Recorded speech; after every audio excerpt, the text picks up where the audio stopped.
지휘부만 인사 이동이 있었고요. 이래서 이 정권이 뻔뻔하다가 오는 거예요. 좀 듣고 있으세요. 장관님, 이래서 조국의 적은 조국, 이래서 조적조, 추미애 적은 추미애라는 뜻에서 추적추, 이런 말이 한간에서 회자가 된다는 얘기 들어보셨어요? 지금 의원님으로부터 처음 듣는 얘기입니다. 참 눈이 없구나. 지금 공정과 정의 하는 거 부끄럽게 생각하셔야 돼요. 지금 일련의 행태를 보면. 구체적으로 지적해 주시기 바랍니다. 장관님 평소 수명자라는 표현 잘 쓰십니까? 저는 법관 출신으로 수명 법관 이런 건 낯설지 않는 법률 용어이고요. 법률 용어 사전에 있는 단어이고요. 법전에 있는 말입니다. 장관님 발언 자료 다 뒤져봐도 수명자라는 말 쓴 적이 없더라고요. 그런데 법전에 있다니까요. 아니 장관님 발언 자료 말이야. 예? 말씀하신 거. 그런데 그래서 어쨌다는 겁니까? 아니 왜 자꾸 따지려고 그래? 내 얘기 지금 답변만 하시면 되지. 평소 성범죄에 대해서 단호한 입장이셨죠? 네. 민주당의 일상의 성폭력, 성희롱과 맞서 싸우는 여러분이 편이 되겠습니다. 2018년도 당대표 때 하신 말입니다. 그리고 또 지난 4월엔 법무부는 성범죄로부터 국민을 보호하기 위하여 주무부처로서 역할과 책임을 다하겠다. 이렇게 발표했어요. 그죠? 그렇습니다. 그런데 주무장관으로서 왜 이 사건에 대해서 그렇게 침묵하시는 겁니까? 지켜보고 있습니다. 지금은 아마도 그 의원님께서 질의하신 사안에 대해서는 한 5건 정도가 고소 고발이 돼 있는 것으로 언론 보도를 통해서 알고 있고요. 지금은 경찰 수사 중인 상태이고 검찰 단계로 넘어와서 제가 보고를 받게 된다면 그때 말씀을 드릴 수 있을 것입니다. 언제까지 지켜봐요?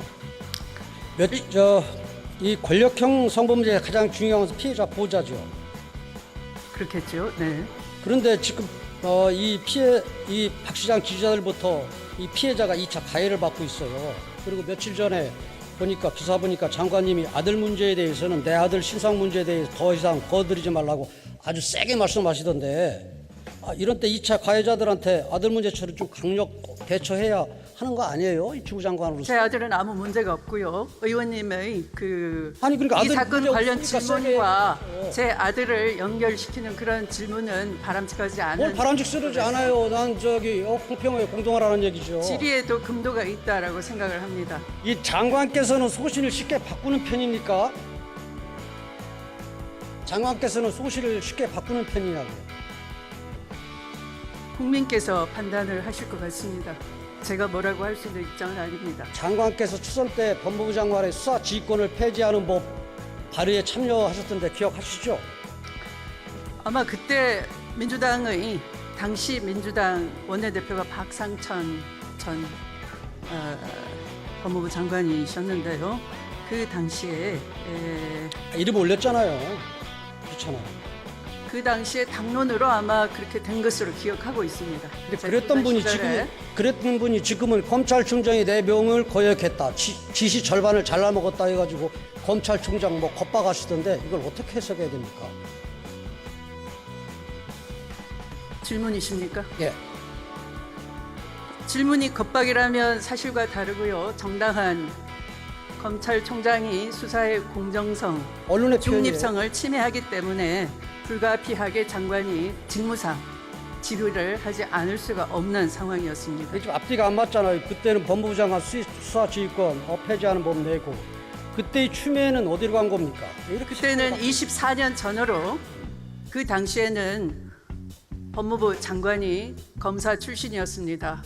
그럼 이른 아침부터 밤 늦게까지 검사 출신의 법무부 장관은 관례적으로 상례적으로 늘 지휘를 했고 거기에 대해서 말없이 따랐던 것이 검찰총장이었습니다. 어떤 추미애를 그때와 지금은 상황이 다르다 이겁니다. 지금은 법무부 장관이 극히 외외적으로 검찰총장이 수사의 중립성을 깨든가 또 스스로 회피해야 마땅한 사건에 대해서 깊숙이 개입하기 위해서 부장회의와 수사자문단 이런 것을 전개하고 있는 상황에서 불가피하게 수사 지휘권을 발동하지 않을 수가 없었다는 점을 깊이 고려해 주셨으면 감사하겠습니다. 당시 추 장관님이 발의했던 법무부 장관의 수사지휘권 폐지 법안에 민주당 이해찬 대표, 정세균 총리, 서른 의원도 참여했어요. 그런데 이분들이 지금은 윤석열 때리기 앞장서고 있던데 이거 정권 잡으니까 입장이 바뀐 겁니까?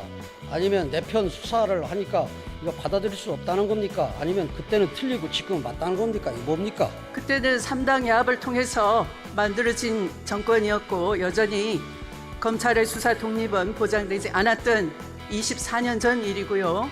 지금은 수사의 독립성과 중립성을 철저히 보장하고 있고 바로 수사의 독립성, 중립성을 깨고 있는 검찰총장을 문책하지 않을 수가 없는 상황에 이르렀다는 점을 유념해 주시기 바랍니다. 추 장관님은 과거 검찰총장님의 임기 부장을 위해 또 살아있는 권력이 검찰총장을 압박하는 것을 강하게 비판하셨습니다.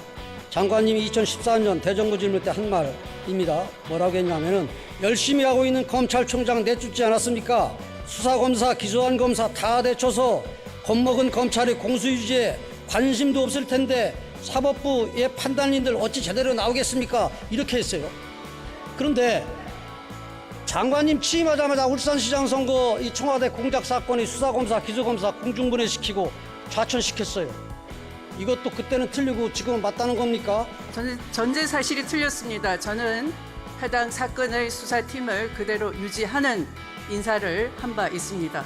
사실 확인을 제대로 해주시기 다 바랍니다. 좌천시켰잖아요.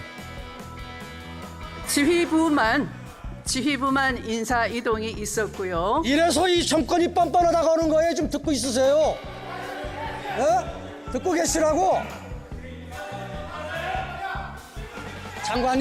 장관님 이래서 조국의 적은 조국, 이래서 조적조, 추미애 적은 추미애라는 뜻에서 추적추, 이런 말이 한간에서 지금 회자가 된다는 얘기 들어보셨어요? 지금 의원님으로부터 처음 듣는 얘기입니다. 참 눈이 없구나. 오늘 장관님께서 페이스북에 본인이 핍박의 주인공이라고 표현하면서 공정과 정의를 거론했던데 핍박의 주인공은 국민들이 볼 때 윤석열 검찰총장이에요. 그렇게 생각해요. 총장이 수사팀을 계속해서 흔들려고 했던 것은 이미 언론 보도에 적나라하게 나 있습니다. 아니 한번 그리고 봐주시기 바랍니다. 장관님이 지금 공정과 정의 하는 거 부끄럽게 생각하셔야 돼요. 지금 일련의 행태를 보면. 구체적으로 지적해 주시기 바랍니다. 장관님 평소 수명자라는 표현 잘 쓰십니까? 저는 법관 출신으로 수명 법관 이런 건 낯설지 않는 법률 용어이고요. 법률 용어 사전에 있는 단어이고요. 법전에 있는 말입니다. 장관님 발언 자료 다 뒤져봐도 수명자라는 말 쓴 적이 없더라고요. 그런데 법전에 있다니까요. 아니 장관님 발언 자료 말이야. 예? 말씀하신 거. 그런데 그래서 어쨌다는 겁니까?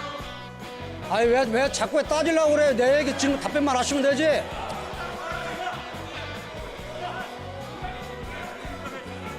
국무회의 심 싸우러 나왔어요?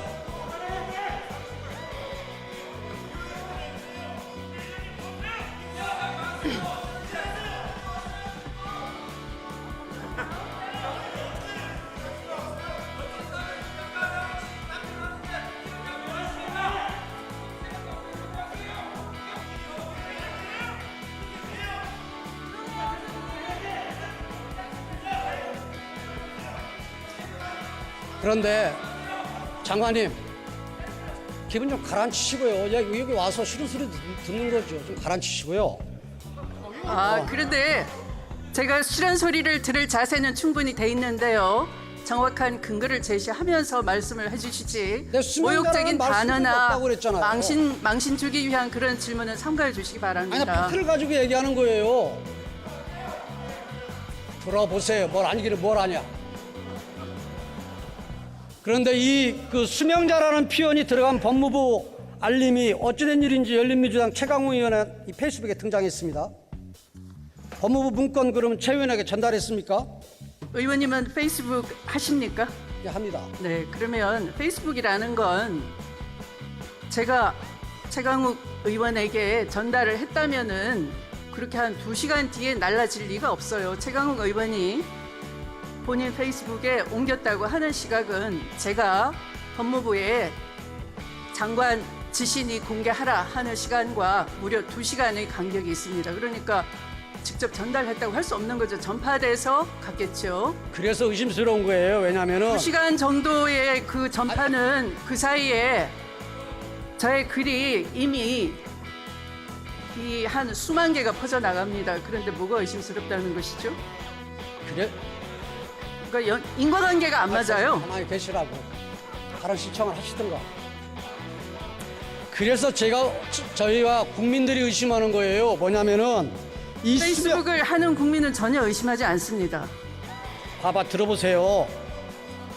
법무부 장관이 그러니까 지금 이 나라꼴이 이제 공정과 정의가 무너졌다고 그러는 거예요. 그걸 네? 의원님만 그렇게 주장을 하시는 거죠? 저만요. 지금도 그러면 왜 저 탄핵 소추안을 지금도 냈겠어요? 공정과 정의를 그러면 세워달라고. 탄핵 소추안을 냈겠어요. 나 혼자만 얘기하면. 야당 권력의 남용 아닙니까?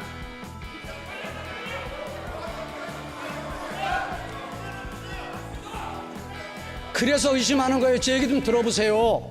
이 수명자라는 표현이 주로 군사법원에 사용되는 거예요. 그래서 아니 법률 용어 사전에 있다니까요. 아니 내 말 끊지 마시라고요.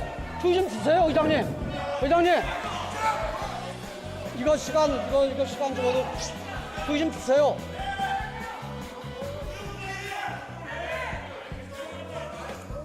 시간 좀 이거 시간 더 넣어주세요. 잠깐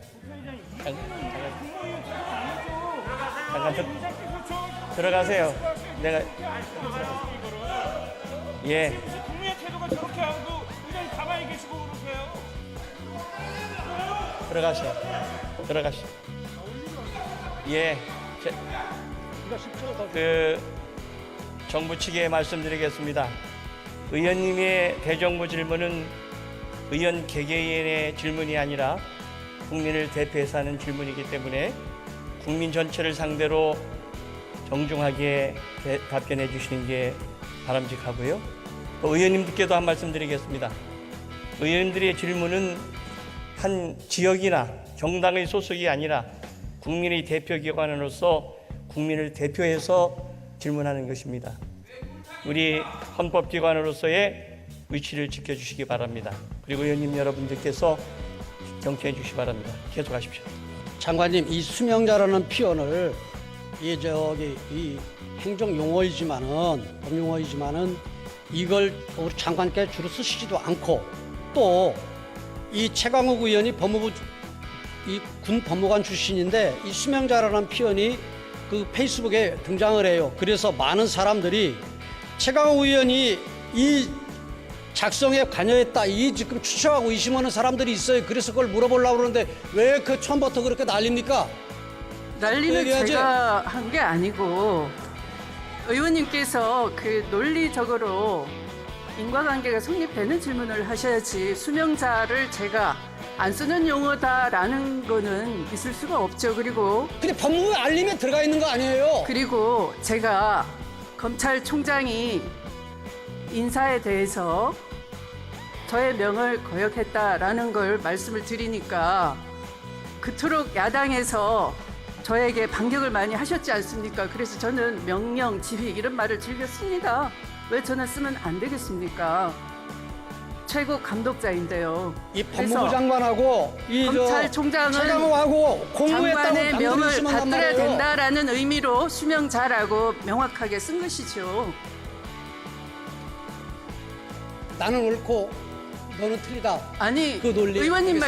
말씀은 최광욱은 그런 수명자를 쓸 수 있고 남자고 여자인 들어가십시오. 법무부 장관은 남자하고 수명자라는 용어를 쓰면 안 된다라고 하시면서 들어가십시오. 박원순 시장에 대한 피해자는 들어가십시오. 그렇게 안타까워하시면서 들어가십시오. 제 아들 신상까지 결부시켜서 질문을 하니까 들어가십시오. 오늘의 질문은 제가 연결이 잘 안 돼서 아, 죄송하지만 이 정도밖에 답변을 못함을 양해해 주시기 바랍니다.